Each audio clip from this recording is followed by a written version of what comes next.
ગુજરાતના રાજકીય ફલક પર અત્યારે એક મહત્વની હલચલ જોવા મળી રહી છે.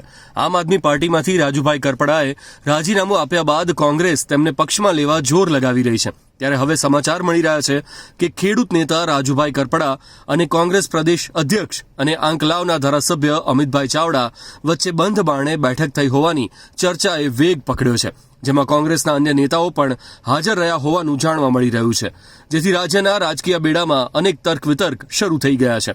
મળતી જાણકારી અનુસાર આ મહત્વની બેઠક અમદાવાદ સ્થિત લાલજી દેસાઈના નિવાસસ્થાને યોજી હતી. લાલજી દેસાઈ પોતે સામાજિક અને રાજકીય ક્ષેત્રે મોટું કદ ધરાવે છે, ત્યારે તેમના ઘરે આ પ્રકારે બેઠક યોજવી તે સૂચક માનવામાં આવે છે. રાજુભાઈ કરપડા અને અમિતભાઈ ચાવડાની બંધ બારણે યોજાયેલી બેઠકથી અનેક ચર્ચાઓ જાગી છે.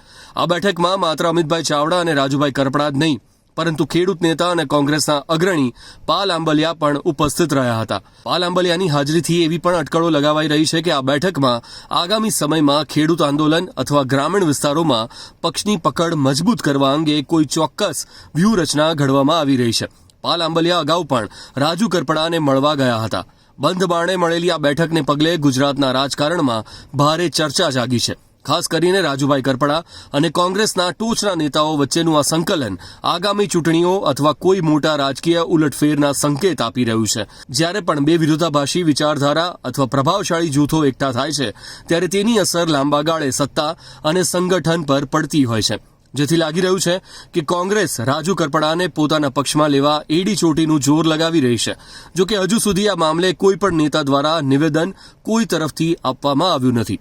રાજુ કરપડાએ 11 ફેબ્રુઆરી 2024ના રોજ આમ આદમી પાર્ટીના તમામ હોદ્દાઓમાંથી વ્યક્તિગત કારણોસર રાજીનામું આપ્યું હતું, પરંતુ બીજા દિવસે તેમણે પાર્ટીના નેતૃત્વ પર બોટાદમાં ખેડૂત આંદોલન દરમિયાનની હિંસાના કેસમાં તેમને અને અન્ય ખેડૂતોને જામીન અપાવવા માટે પૂરતા પ્રયાસો ન કરવાનો આરોપ મૂક્યો હતો, જેથી તેઓ 100થી વધુ દિવસ જેલમાં રહ્યા હતા.